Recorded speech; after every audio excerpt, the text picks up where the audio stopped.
ಇಲ್ಲಿ ದೊಡ್ಡ ಒಂದು ಬದಲಾವಣೆ ತರ್ತಾ ಇದೆ.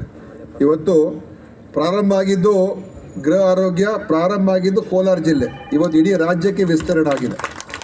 ಇಡೀ ರಾಜ್ಯದಲ್ಲಿ ಸುಮಾರು ಈಗಾಗಲೇ ನಾವು 1 ಕೋಟಿ ಜನರನ್ನ ತಪಾಸಣೆಯನ್ನು ಮಾಡಿಸಿದ್ದೇವೆ. ಕೋಲಾರ ಜಿಲ್ಲೆಯಲ್ಲಿ ಸುಮಾರು 27.5 ಲಕ್ಷ ಅಲ್ವಾ, ಇದು ಬರ್ದಿರೋದು 27.5 ಲಕ್ಷ ಮನೆಗಳು ಇವತ್ತಿನ ದಿವಸ ನಾವು ವಿಸಿಟ್ ಮಾಡಿದ್ದೇವೆ. 2.75 ಲ್ಯಾಕ್, ಹೌದು, 2,75,000 ಮನೆಗಳಿಗೆ ಭೇಟಿ ಮಾಡಿದ್ದೇವೆ. ಸುಮಾರು 5,25,000 ಜನರನ್ನ ಅವರ ಬೆನಿಫಿಷರೀಸ್ನ ಐಡೆಂಟಿಫೈ ಮಾಡಿದ್ದೇವೆ. ಅದರಲ್ಲಿ ಸುಮಾರು 10,000 ಜನರಿಗೆ ಡಯಾಬಿಟಿಸ್ ಇದೆ ಅಂತ ಪತ್ತೆ ಹಚ್ಚಿದ್ದೇವೆ. ಸುಮಾರು 12,000 ಜನರಿಗೆ ಹೈಪರ್ ಟೆನ್ಷನ್ ಇದೆ ಅಂತ ಪತ್ತೆ ಹಚ್ಚಿದ್ದೇವೆ. ಮತ್ತು ಬ್ರೆಸ್ಟ್ ಕ್ಯಾನ್ಸರ್ ಅವರಿಗೆ ಸಂಶಯ ಇರುವಂಥದ್ದು ಕೂಡ ಸುಮಾರು 350 ಜನರಿಗೆ ಬ್ರೆಸ್ಟ್ ಕ್ಯಾನ್ಸರ್, ಸ್ತನ ಕ್ಯಾನ್ಸರ್ ಇದೆ ಅಂತ ಕೂಡ ಅನುಮಾನವನ್ನು ಅದು ಉನ್ನತ ಒಂದು ಇದಕ್ಕೆ ತಪಾಸಣೆಗೆ ಕಳಿಸ್ಕೊಟ್ಟಿದ್ದೇವೆ.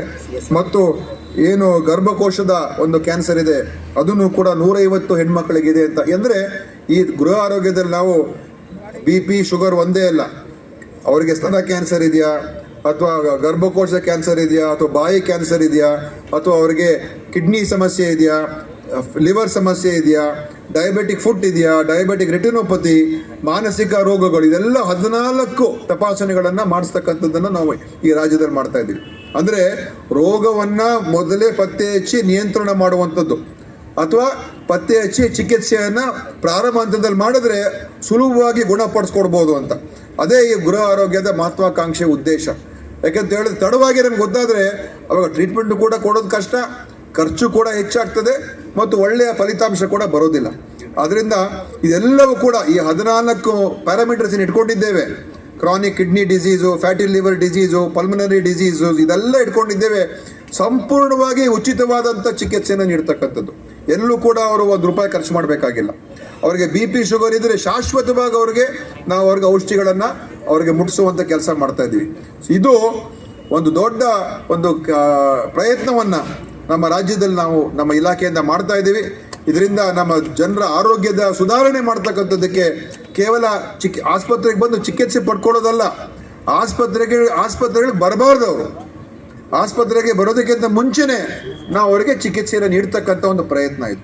ಅಂದರೆ ಪೂರ್ವಭಾವಿಯಾಗಿ ನಾವು ನೋಡಬೇಕು. ಪ್ರಿವೆಂಟಿವ್ ಕೇರ್ ಅಂತ ಹೇಳ್ತೀವಿ ಇಂಗ್ಲೀಷ್ನಲ್ಲಿ. ಒಂದು ಕ್ಯೂರೇಟಿವ್ ಕೇರು ಅಂದರೆ ಆಸ್ಪತ್ರೆಗೆ ಬಂದಾಗ ಚಿಕಿತ್ಸೆ ಪಡ್ಕೊಳ್ಳುವಂಥದ್ದು, ಇನ್ನೊಂದು ಪ್ರಿವೆಂಟಿವ್ ಕೇರ್, ಮೊದಲೇ ಅದನ್ನು ತಡೆಗಟ್ಟಿಸುವಂಥ ಕೆಲಸ.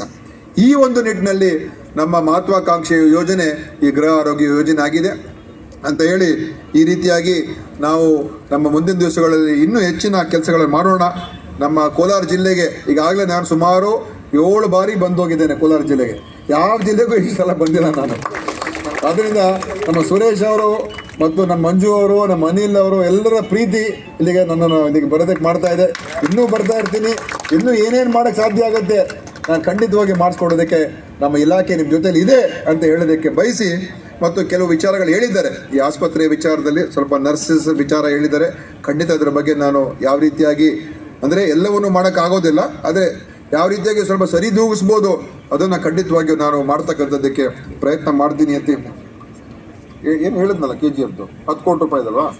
MCH ಹೇಳಿದೆ ನಾನು. 10 ಕೋಟಿ ರೂಪಾಯಿ KGFಗೂ ಕೂಡ ಸುರೇಶ್ ಅವರೇ 10 ಕೋಟಿ ರೂಪಾಯಿ ಕೊಟ್ಟಿಸಿದ್ದೇವೆ ನಾವು KGFನ ಮೇಲ್ದರ್ಜೆಗೆ ಏರಿಸುವಂಥದ್ದಕ್ಕೆ. MCH ಆಸ್ಪತ್ರೆ